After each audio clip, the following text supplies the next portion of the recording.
திராவிடம் என்பது உண்மையிலே கால்டுவெல்லு தான் இதை முதல்ல சொன்னார். அதுலேயும் அவருடைய திராவிட இயக்க அதாவது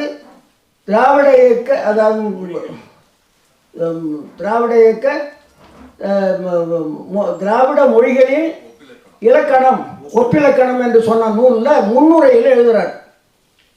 இந்த திராவிட என்ற சொல்லு குமாரில பட்டர் என்பவர் ஒரு நூலிலே ஆந்திர திராவிட பாஷா என்று சொல்லுகிறார்.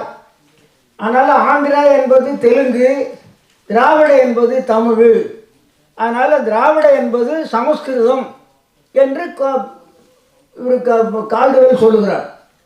இவருக்கு முன்னாலேயே குமாரில பட்டத்துக்கு முன்னாலேயே திராவிடம் வந்திருக்கு.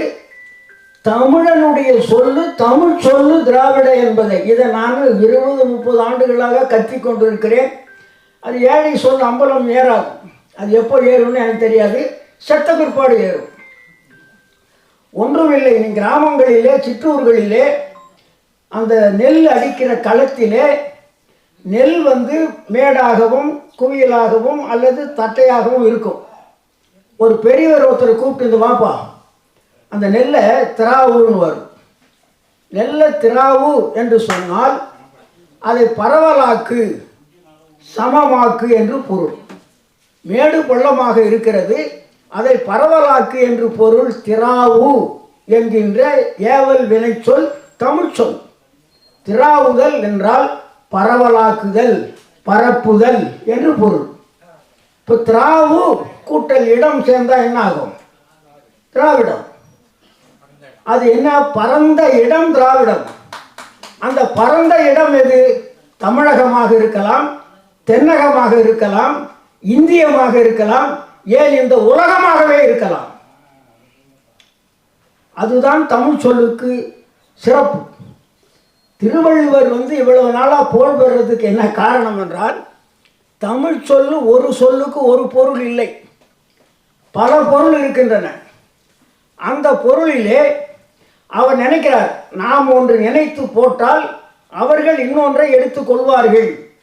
அப்படித்தான் திருக்குறளுக்கு பெருமை கிடைக்கிறது.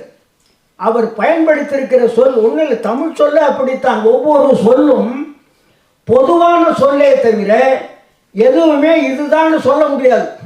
இப்போ ஒழுக்கம் ஒரு சொல் இருக்கு. அது என்ன ஒழுக்கம்? நல்லொழுக்கம், தீ ஒழுக்கம்.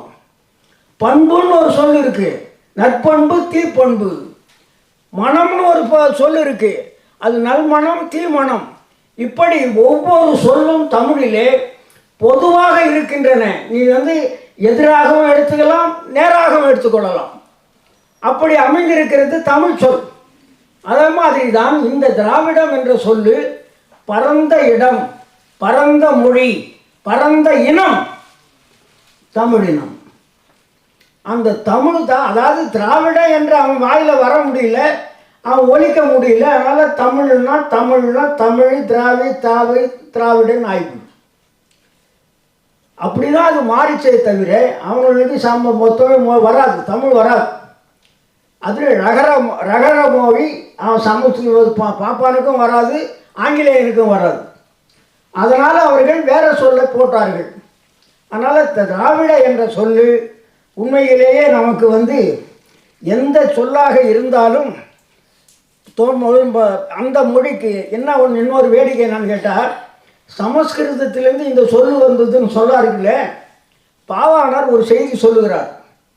தமிழ் மொழியினுடைய சொல் இருக்கிறதே, அதுக்கு ஒவ்வொரு சொல்லுக்கும் வேர் சொல் உண்டு.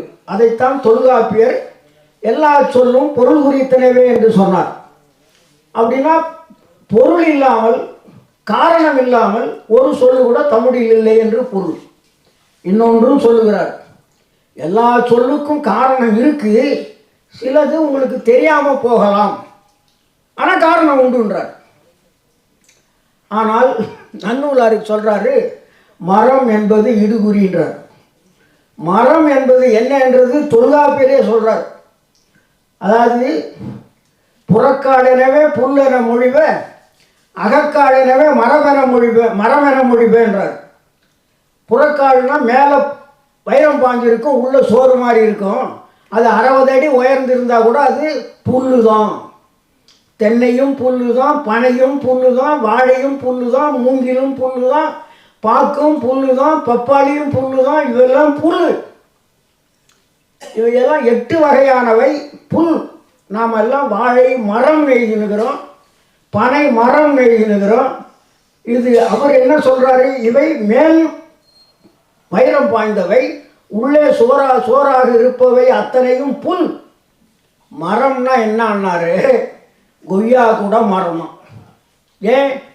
அது மேலே வைரம் வாங்கி உள்ள இதுவாக இல்லை, முழுக்க வைரம் வாங்கியிருக்கிறது. முழுக்க வைரம் வாய்ந்து எவை இருக்கின்றவோ, ஆலமரம், மாமரம், பலாமரம், மற்றதெல்லாம் நான் சொன்ன இந்த 8 வகையை தவிர மீதெல்லாம் மரம்ன்றார். வைரம் வாங்கியிருப்பது. நல்லூரார் சொல்கிறாரு, அது இடுகுறி பெயர் என்றார். அது இடுகுறி இல்லை, இட்டு வழங்குவது தான் இடுகுறி. எது தெரியலன்னா ஒன்று இட்டு வழங்கணும். ஒரு முதல்ல அடிச்சிட்டார் தொல்காப்பியர். எது இட்டு வழங்குற சொல்லு தமிழில் கிடையாது. எல்லா சொல்லும் பொருள் குறித்தனவேன்னு அடித்தார். பொருள் இல்லாமல் ஒரு சொல் கூட இல்லைன்னும் போது இவர் இடுகுறின்றார். ஏன் இது சொல்ல வர்றேன்னு கேட்டால், இந்த மாதிரி இதுக்கு தான் பாவாணர் சொன்னார், தமிழிலிருந்து தான் எல்லா மொழிகளும் உண்டாகி இருக்கின்றன. உலகத்தில் 7000 மொழிகள் இருந்து அதில் 3000 மொழிகள் போய் 3000 சில மொழிகள் இருக்கின்றன. அத்தனை மொழிகளுக்கும் தாயும் வேரும் தமிழ் தான். அப்படியானால் உலகத்தில் இருக்கிற எல்லா மொழிக்கும் வேர் சொல் பார்க்க வேண்டுமானால் தமிழில் தான் பார்க்க முடியும். தமிழுக்கு வேர் சொல் பார்க்க வேண்டுமானாலும் தமிழில் தான் பார்க்க முடியும்னார். அப்போ என்ன அர்த்தம்? அப்போ தாய் யாரு, வேறு யாரு? தமிழ் தான். அப்படி இருக்கும்போது திராவிடத்திலேருந்து வந்தது, சமஸ்கிருதத்திலேருந்து வந்தது, வெங்காயத்திலேருந்து வந்ததெல்லாம் சொல்லக்கூடாது.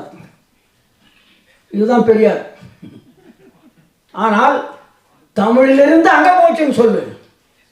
அது பாவாணர் மாதிரி இன்னொன்றும் சொன்னார். தமிழ் பேர பாட்டன் பாட்டி பாட்டன் பாட்டன் பாட்டி மொழி, மற்றவையெல்லாம் பேரன் பேத்தி மொழியினார். பாவாணர் என்ன சொன்னார்? தமிழ் பாட்டன் பாட்டி மொழி, மற்றவையெல்லாம் பேரன் பேத்தி மொழியினார். இவங்க என்ன பண்ணுறாங்க? தூக்கி போய் அங்கே கொண்டு போய் அங்கேருந்து இங்கே வந்தது, அங்கேருந்து இங்கே வந்ததுன்னா பேரனுக்கு பாட்டி பிறந்த மாதிரி ஆகும். அப்படி இல்லை, தமிழிலிருந்து தான் எல்லா மொழிகளுக்கும் போயிருக்கின்றன. ஒன்று வேணாம். இப்போ நாமம்ன்றோம்.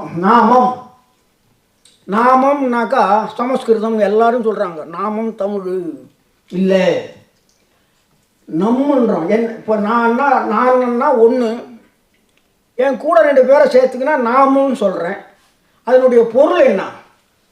நான் என்றாலும் என்னை பற்றி அடையாளம், நாமுன்னாலும் எங்களை பற்றிய அடையாளம்.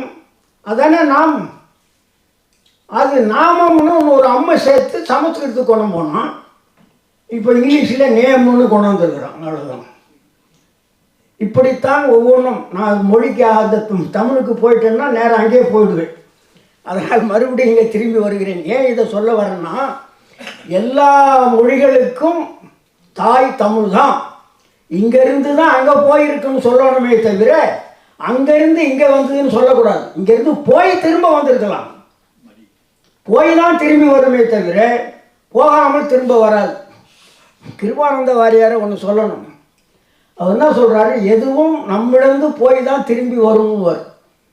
அப்படின்னா ஒரு குளத்தில் ஒரு கல்லை போட்டிங்கன்னா அங்கேருந்து ஒரு அலை புறப்பட்டு கரைக்கு போய் திரும்ப அங்கேயே எங்கே புறப்பட்டதோ அங்கே வரும். அதுதான் உண்மை. அதே மாதிரி நம்ம தமிழிலிருந்து புறப்பட்ட சொல்லு வேற மொழிக்கு போய் திரும்ப இங்கே வருகிறது. அவ்வளோதான். ஆனால் அங்கேருந்து இங்கே வந்ததும் சொல்லக்கூடாது.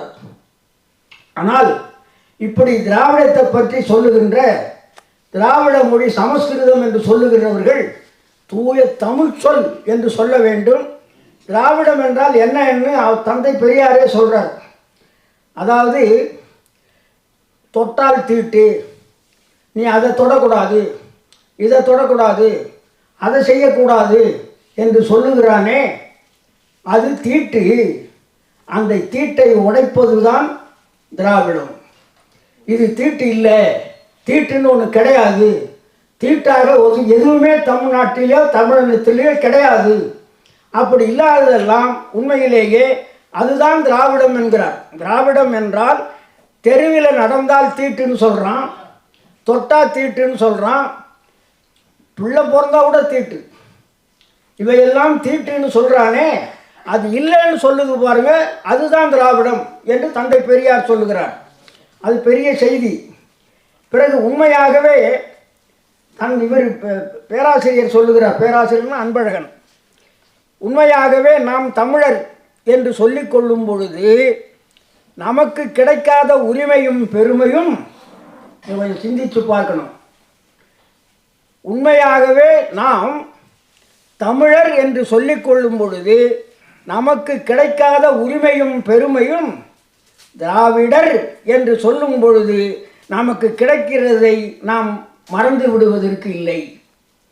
அதாவது தமிழன் என்று சொல்லுவதை விட திராவிடன் என்று சொல்லும் பொழுது மிக பெருமையாக இருக்கிறதுன்றார். ஏன்? நான் ஆரியனுக்கு எதிரி, ஆரியனின் இல்லை, நான் ஆரியனுக்கு எதிரி என்ற சொல்லு அதுக்குள்ளே இருக்கிறது. இதைத்தான் தந்தை பெரியாரும் சொன்னார். ஏன் நான் திராவிடர் என்ற சொல்லை ஆதரிக்கிறேன் என்று சொன்னால், அவன் ஆரியன், அவனுக்கு எதிரி திராவிடன். ஆனால் அவன் சூட்டின பேருன்னு எல்லாரும் சொல்லி கொண்டிருக்கிறார்கள். ஆரியன் என்ற சொல்ல நாம சூட்டின பேரு, அது ரொம்ப பேருக்கு தெரியல.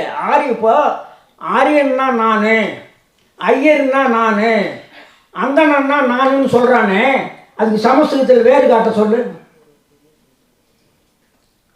அந்தணனுக்கு சமஸ்கிருதத்தில் வேறு கிடையாது, ஐயருக்கு சமஸ்கிருதத்தில் வேறு கிடையாது, அதாவது ஆரியனுக்கு சமஸ்கிருதத்தில் வேறு கிடையாது, பார்ப்பானுக்கும் தமிழில் வேறு கிடையாது.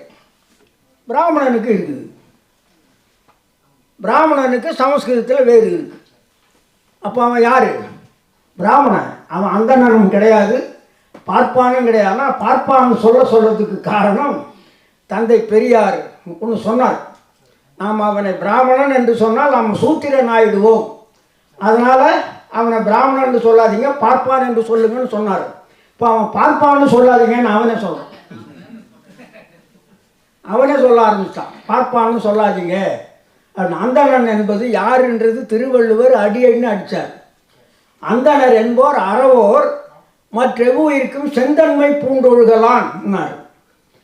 எவன் எல்லா உயிரும் நம்ம உயிர் மாதிரி என்று கருதுகிறானோ அவெல்லாம் அந்தணன்னா தன் அண்ணு, அது தன் அண்ணு.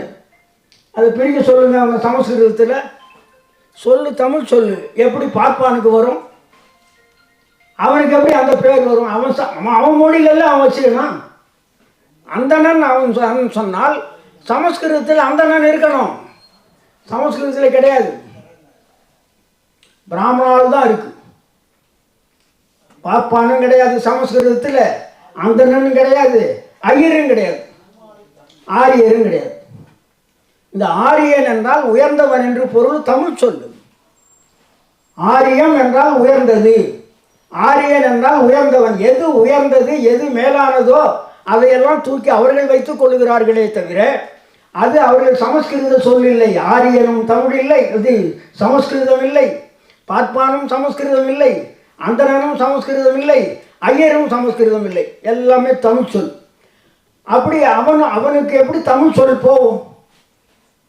முதல்ல அவனுக்கு தமிழ் சொல்ல அவனா என்ன சொல்கிறான்? சமஸ்கிருதத்துலேருந்து தமிழ் பிறந்தது அப்படின்னு எங்கள் வேறு காட்ட சொல்லு. தமிழ் சொல்லுத சமஸ்கிருதத்தில், சமஸ்கிருதத்துலேருந்து பிறந்தது சொல்லு என்றால் சமஸ்கிருதத்தில் அதில் வேறு இருக்கணும், கிடையாது. பாவாணர் சொன்ன மாதிரி தமிழில் தான் வேறு இருக்கு. அதனால் தந்தை பெரியாரும் பேரறிஞர் அண்ணாவும் அதாவது சேர்ந்து நீதி கட்சியின் பெயரை திராவிடர் கழகம் என்று மாற்றி அமைத்திட்ட போது பேராசிரியர்கள் கூட என்னிடத்தில் கேட்டார்கள். யார்? அன்பழகன் சொல்கிறார், தமிழ்நாட்டில் தமிழர்களாகிய நாம் திராவிடர் கழகம் என்று ஏன் பெயர் அமைக்க வேண்டும்? தமிழர் என்ற பெயருடன் கழகம் நடத்துக்க கூடாதா என்றான். நான் அவர்களுக்கு பார்ப்பனரை விலக்காத விளக்காத செயல் தமிழன், பார்ப்பனரை விளக்காத பெயர் தமிழன், பார்ப்பனரை விலக்கிய பெயர் திராவிடன். இப்போ தமிழன் சொன்னால் பார்ப்பனன் வந்துடுவான் அது உள்ள, ஆனால் திராவிடன் சொன்னால் வரமாட்டான். ஏன்னா ஆரியன் எதிர் சொல் இருக்கிறது என்று பேராசிரியர்கள் சொல்லுகிறார்கள். பார்ப்பானின் ஆதிக்கத்திலிருந்து விடுதலை பெறுவதற்காகவே தொடங்கப்பட்ட இயக்கம்தான் நீதி கட்சி. பார்ப்பனர்களுடைய ஜாதி அடிப்படையிலான வைதீக ஆதிக்கத்தை ஒழிப்பதற்கென்றே தோற்றுவிக்கப்பெற்ற இயக்கம்தான் சுயமரியாதை இயக்கம்.